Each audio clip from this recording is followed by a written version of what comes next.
Sud Radio Parlons Crypto, Thibaut Boutroux, Stéphane Moller. Bonjour à tous, Thibaut Boutroux et moi-même sommes heureux de vous accueillir ici à l'antenne de Sud Radio chaque semaine, chaque dimanche pour partager avec vous notre passion des cryptos. Vous avez entendu parler du Bitcoin, de l'Ethereum, de l'émergence des cryptos. Vous avez envie de comprendre cet univers passionnant qui s'offre à nous et peut-être un jour d'acheter vos premières cryptos. Alors décryptons pas à pas au fil de nos émissions cet univers passionnant qui s'offre à nous. Bonjour Thibaut. Bonjour Stéphane. Et Thibaut, les collectionneurs de crypto vous connaissent, les autres pas encore. Vous êtes associé fondateur au sein de la société Just Mining. C'est ça, et Stéphane, les auditeurs fidèles de Sud Radio vous connaissent parce que vous animez déjà une émission tous les jours à 19h20, conseil de famille sur la gestion de patrimoine. Vous êtes associé au cabinet de gestion de patrimoine via Wealth Management, et si vous êtes là aujourd'hui, c'est parce qu'il y a une appétence toute particulière qui s'est développée autour des crypto-monnaies. Et oui Thibaut, chaque semaine nous échangerons autour de cet univers qui est effectivement passionnant. Chaque semaine nous emmènerons chacun de nos auditeurs aux confins de l'Internet 3.0 et nous tâcherons de comprendre quels usages on peut faire de toutes ces blockchains et en quoi tout ceci va changer notre monde. Ici, nous vous invitons à découvrir ce qui se trame aux confins de l'Internet 3.0. Et chaque semaine, nous verrons que petit à petit, le monde dans lequel nous vivons va se fondre avec les romans de science-fiction que nous lisions quand nous étions plus jeunes et comment la science-fiction rejoint la réalité. Aujourd'hui, comme chaque semaine, cette émission aura deux parties. Dans un premier temps, Thibaut et moi ferons le tour des nouveautés passionnantes de cet univers. Et dans une seconde partie, nous accueillerons Julien Enrodias, fondateur et président de Descoin, une plateforme d'achat de crypto-monnaies 100% française. C'est ça, vous l'aurez compris, ici l'objectif ne va pas être de vous délivrer un cours de trading, encore moins de faire du conseil en investissement, ce ne sera pas notre rôle. On va vraiment essayer de rentrer dans les profondeurs de cet écosystème, essayer de vous faire comprendre en quoi c'est une révolution qui est dans laquelle on est en plein dedans, qu'on est en train d'assister. Essayer de vous présenter un petit peu toutes les thématiques qui se trament derrière cet écosystème si passionnant et de démystifier un petit peu ces technologies. Oui, car effectivement, une révolution se présente, comme ça a été le cas pour la révolution industrielle et plus tard celle de l'Internet. Et c'est une révolution à laquelle nous avons la chance d'insister. Et comme chacune de ces évolutions, elle va faire évoluer le monde. Nous sommes à l'aube d'une de ces évolutions majeures. La semaine dernière, nous avons compris que tout avait commencé avec le Bitcoin. La crise bancaire qui fait suite à la crise des subprimes a encouragé Satoshi Nakamoto à créer le Bitcoin. Cette histoire passionnante de la création de cette première crypto-monnaie. Nous avons compris que le Bitcoin avait été créé pour proposer une alternative au système financier actuel avec de nouvelles valeurs comme celle de la décentralisation et de la transparence. Si le Bitcoin reste aujourd'hui le principal crypto-actif, il existe aujourd'hui une multitude d'assets de crypto avec des objectifs divers et très variés. Car oui, les blockchains et les crypto-monnaies n'ont pas que des usages financiers. N'est-ce pas Thibaut ? C'est ça, aujourd'hui on dénombre un nombre très important de crypto-monnaies qui ont toutes des objectifs et des missions qui sont un petit peu différentes. La blockchain et les crypto-monnaies trouvent des usages dans de nombreux secteurs d'activité. Alors le plus parlant, celui qu'on observe aujourd'hui, c'est évidemment le secteur financier, là où c'est le plus palpable avec l'émergence de ces fameuses crypto-monnaies. Mais on trouve déjà des applications réelles dans de nombreux secteurs d'activité, dans le sport, dans la logistique, dans l'immobilier. Tout autant de secteurs d'activité qui vont trouver un intérêt à un moment donné à utiliser ces technologies que sont la blockchain et les crypto-monnaies. Alors prenons les choses dans l'ordre. Par quoi commençons-nous aujourd'hui ? Eh bien, aujourd'hui, on va donc s'axer un petit peu plus crypto. On va commencer par le début, finalement. Comment ça se passe quand vous voulez rentrer dans cet environnement, la porte d'entrée. Et la porte d'entrée, c'est ce qu'on appelle les exchanges. Les exchanges, ce sont des places de marché, des plateformes à travers laquelle vous allez pouvoir acquérir vos premiers bitcoins et ensuite les vendre et les échanger. En fait, ce sont des espèces de sites de vente en ligne, sauf qu'au lieu d'acheter des chaussures et des tailleurs, on achète des cryptoactifs. C'est ça. Et ce qui est intéressant, c'est que autant il y a quelques années, notamment quand j'ai commencé sur ce secteur-là, on était face à une problématique qui était qu'il finalement, c'était très compliqué d'avoir accès à ces premiers bitcoins. C'était très compliqué d'en acheter. Il y avait peu de plateformes. Elles étaient souvent très complexes d'utilité. L'expérience utilisateur était assez fastidieuse. Aujourd'hui, on est dans une problématique qui est totalement différente. C'est qu'aujourd'hui, un utilisateur qui veut acheter ses premiers bitcoins, il se retrouve face à une multitude de plateformes. Acheter du bitcoin aujourd'hui, c'est très simple. L'accès aux crypto-monnaies est devenu très simple. Mais on se retrouve face à un choix. Et quand on n'a pas forcément les bons outils pour savoir quoi choisir, c'est assez compliqué de savoir vers quelle plateforme je dois m'orienter en tant qu'utilisateur novice. Oui, c'est vrai que ça a un côté un peu impressionnant de devoir faire ses premiers pas dans l'univers des cryptos. On a l'impression quelquefois que ça nécessite d'être initié à la secte Bitcoin. Il y a les initiés et il y a les autres. Alors on va essayer de s'initier tous ensemble à cet univers. C'est d'ailleurs à ce sujet que on va discuter avec Julien Enrodias dans la deuxième partie de notre émission, le président fondateur de Descoin, et qui va nous livrer cette expérience autour des cryptos. Ouais, c'est ça.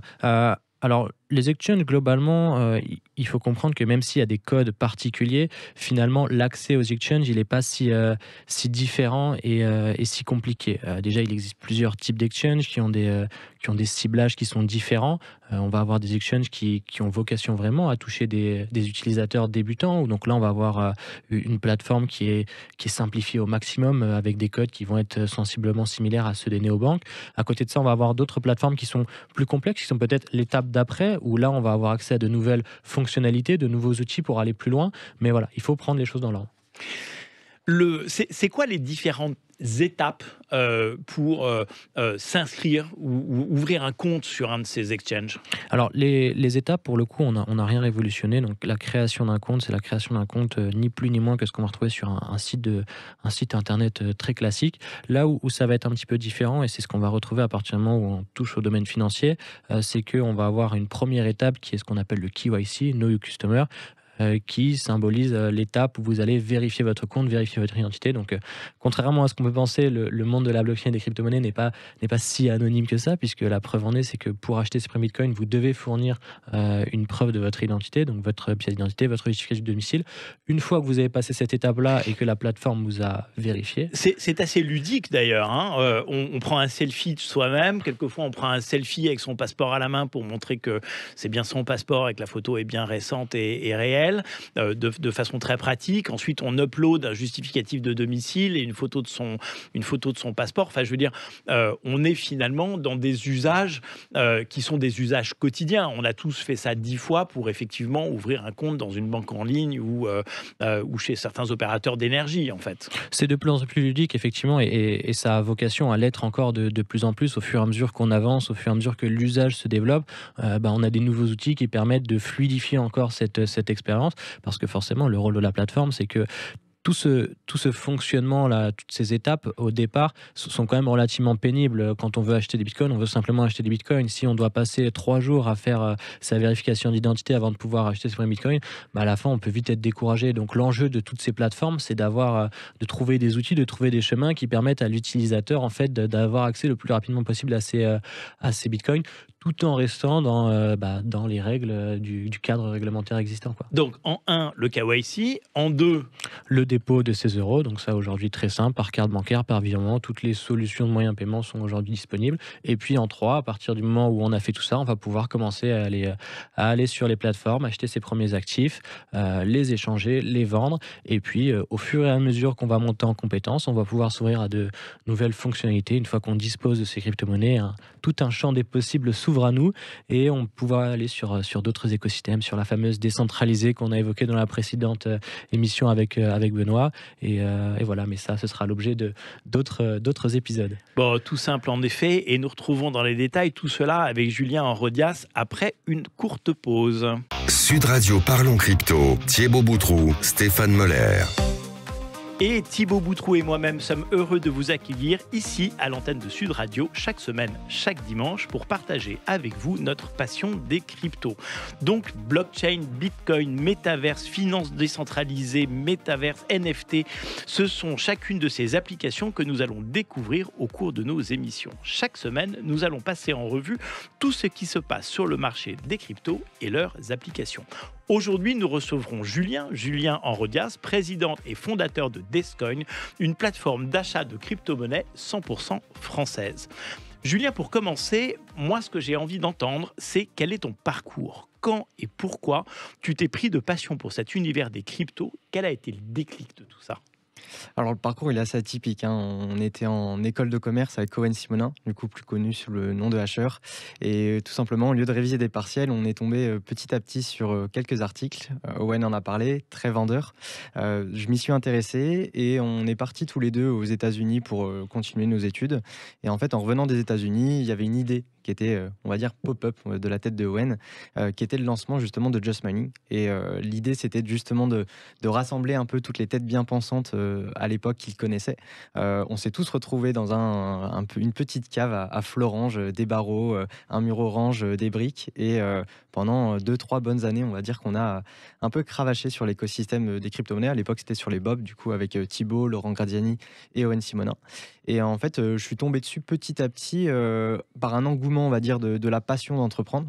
Et l'idée, c'était vraiment aussi d'arriver sur un écosystème qui était tout nouveau. Et c'est vraiment ça qui m'a passionné, il y avait tout à construire. C'est le mythe de l'entreprise créée dans un garage que tu es en train de nous raconter. Là. Exactement, mais c'était vraiment ça. Je pense qu'on a des photos encore, c'était génial. Et c'était vraiment, on était très focalisés sur ce qu'on faisait.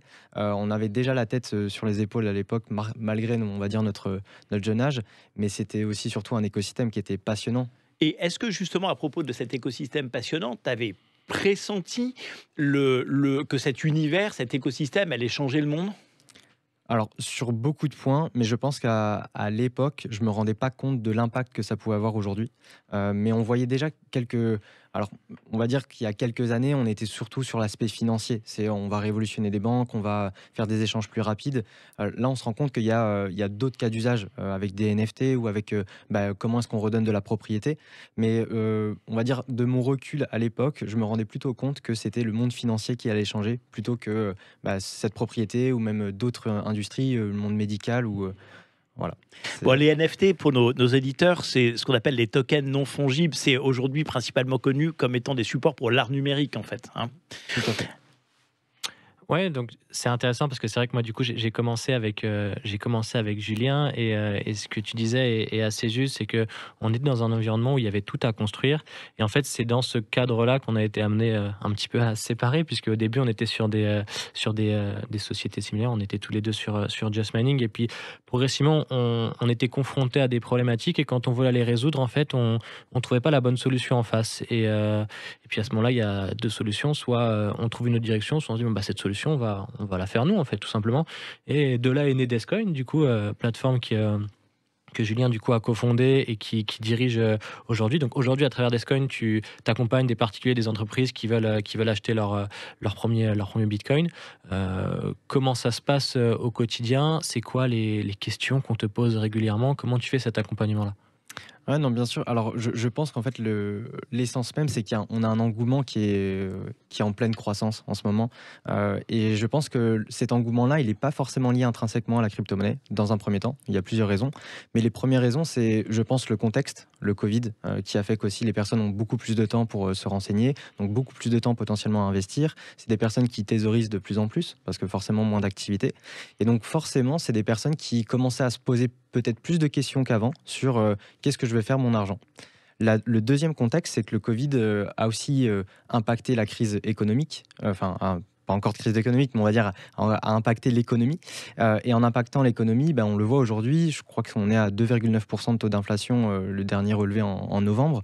Il y a une deuxième problématique, c'est comment est-ce que, en dehors d'investir, comment est-ce que je conserve mon épargne et j'ai vraiment une activité de réserve de valeur en banque, parce que c'est ce qu'on dit souvent, mais c'est quand même compliqué à imaginer l'idée de se dire qu'on va tout simplement conserver des euros et qu'en fait tous les jours il y a des millions, des milliards d'euros qui sont réimprimés et on a la même valeur en banque alors qu'il y en a 10 fois plus. Donc c'est un concept qui est assez compliqué à comprendre, qui est lié aussi avec énormément de mécanismes.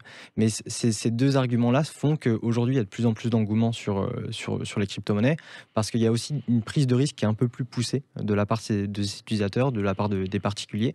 Et la troisième chose, c'est qu'on a quand même vu énormément de grosses sociétés rentrer sur le marché, qui a légitimer le marché aussi grâce à la réglementation et la régulation qu'on a eue. Donc ce qui fait que toutes les questions qu'on a, c'est des questions de novices, de néophytes qui rentrent aujourd'hui sur les plateformes, qui arrivent et qui nous demandent voilà, quand est-ce que je peux investir dans les crypto-monnaies, comment est-ce que je peux investir dans les crypto-monnaies, quel actif choisir. Et toutes ces questions-là, c'est des questions qui sont légitimes à se poser, parce que justement, à l'inverse aussi, on pourrait foncer tête baissée, on m'a dit que et j'investis dedans. Donc nous, notre rôle aujourd'hui, c'est vraiment de pouvoir cerner les besoins du client, parce qu'on n'est pas censé, on va dire, orienter une personne sur une crypto-monnaie de la même manière qu'une personne qui veut prendre 100% de risque et qui voit ça comme du gambling. Il y a vraiment les deux visions. C'est soit on a une vision qui est c'est un petit jeu et je vais investir peut-être 100 € et je verrai ce que ça donne dans 2-3 ans, ou même dans 6 mois, où on a vraiment une approche de diversification de portefeuille dans l'ensemble, et c'est ce qu'on dit régulièrement, on n'est pas là pour conseiller 100% de son portefeuille exposé en crypto-monnaie, parce que c'est quand même, on le rappelle, un actif qui est quand même suffisamment volatile et qui comporte des risques, mais l'idée c'est vraiment de pouvoir avoir une vision d'ensemble sur son portefeuille et de se dire, j'ai des investissements, j'ai de la pierre, j'ai de l'assurance vie, j'ai des actions. Comment est-ce que je peux essayer de dynamiser un petit peu le portefeuille? Et aujourd'hui, l'actif financier que sont les crypto-monnaies sont un actif qui, en termes de ratio risque, est quand même relativement élevé par rapport à ce qu'on connaît. C'est quoi le profil de vos investisseurs? Alors, on a vraiment de tout. Nous, du coup, comme l'expliquait Thibaut, on a vraiment un profil de... On a vocation à viser des personnes qui sont néophytes. Donc forcément, c'est des personnes qui n'ont pas forcément, qui n'ont jamais peut-être investi dans la crypto-monnaie, ou qui n'ont peut-être jamais investi dans des actions, et qui commencent à se poser des questions sur comment est-ce que je peux investir. Et aujourd'hui, la vraie force de la crypto-monnaie, c'est que c'est quelque chose qui est relativement accessible. Et c'est l'émergence aussi, c'est un peu l'évolution du Web 1, 2, 3, c'est qu'aujourd'hui, on a énormément d'informations, on est capable de faire beaucoup plus de choses de manière digitale, sans forcément avoir les contraintes de se rendre chez un banquier ou de faire des rendez-vous physiques. On a un accès à l'information qui est un peu plus poussé. Ce qui fait que ces personnes-là commencent à se renseigner un petit peu sur Internet, avec des personnes aussi qui sont tout simplement influentes sur le domaine. On a des médias aussi qui sont de plus en plus spécialisés. Donc on a la possibilité, on va dire, de s'orienter vers de plus en plus de sources d'informations pour commencer à investir. Et de l'autre côté, on a vraiment je pense que ça, c'est notamment depuis Tesla et leur entrée justement dans le Bitcoin, comme des placements de trésorerie. C'est qu'on a vraiment un enjeu de se dire qu'aujourd'hui, il y a des sociétés qui investissent, mais qui investissent à la fois par des placements, donc des placements de trésorerie, parce que en fait, au quotidien, les sociétés, elles se battent pour avoir on va dire des taux de rendement ou avec le Forex ou le change de devise, d'être entre moins 1% ou 1%. Mais ils se rendent compte qu'il y a peut-être une autre devise, ça c'est un autre débat, devise ou pas sur la crypto-monnaie, mais il y a peut-être une autre devise qui nous permet aussi de contrer cette inflation, de faire des placements un peu plus rentables, tout en gardant justement une cohérence dans l'investissement. Donc on a également de plus en plus de sociétés qui font du placement de trésorerie, et de l'autre côté, on a, je dirais, deux typologies de clients, soit des clients particuliers qui viennent pour tout simplement l'aspect technologique et l'aspect peut-être plus de réserve de valeur, parce qu'il y a de moins en moins de confiance dans les établissements bancaires et financiers. Et de l'autre côté, on a vraiment ce profil plutôt de spéculatif, de la personne qui vient vraiment acheter de la crypto-monnaie pour faire du rendement, et dans une stratégie établie ou non. C'est absolument passionnant, cet aspect-là des choses. En fait, j'ai un peu le sentiment que l'émergence de ces cryptos fait qu'il y a tout un pan de la population, un profil d'investisseur qui passe directement du fonds euro à la crypto. En fait, il y a tout un tas de plutôt jeunes acteurs économiques aujourd'hui qui n'auront jamais détenu d'actions, qui n'auront jamais détenu d'obligations, et qui quasiment sont passés du livret A à la crypto. Probablement d'ailleurs, le frein de la connaissance que les Français peuvent avoir de l'univers financier vient de l'existence des fonds euros, qui étaient là des réserves de valeur extrêmement sécurisées, mais finalement jusqu'à la baisse des taux assez rentables. Une fois qu'on avait les fonds euros, c'était peut-être dommage d'aller prendre des risques sur des marchés financiers, alors qu'on avait des outils qui, jusqu'à il y a quelques années, étaient capables de nous servir 4-5% de rendement avec une garantie en capital et finalement assez peu de risques. Donc ça, c'est le cas des gens de ma génération, et puis de nos aînés qui ont quand même investi dans ces fonds euros l'essentiel de leurs économies. Et puis, les plus jeunes se tournent très volontiers vers ces crypto-actifs, sans, encore une fois, jamais être passés par ces phases intermédiaires, obligations ou actions. C'est un peu votre sentiment ? Complètement, et on le voit de plus en plus. Après, je pense que on va dire, ce support d'investissement est beaucoup plus adapté pas aux précédentes, mais justement aux prochaines générations, dans le sens où on a une facilité d'accessibilité à ce genre de plateforme. Aujourd'hui, on se rend compte que toutes les fintechs, elles sont en train de digitaliser justement le monde des actions, le monde financier traditionnel. En fait, par essence, le monde des crypto-monnaies est déjà digital.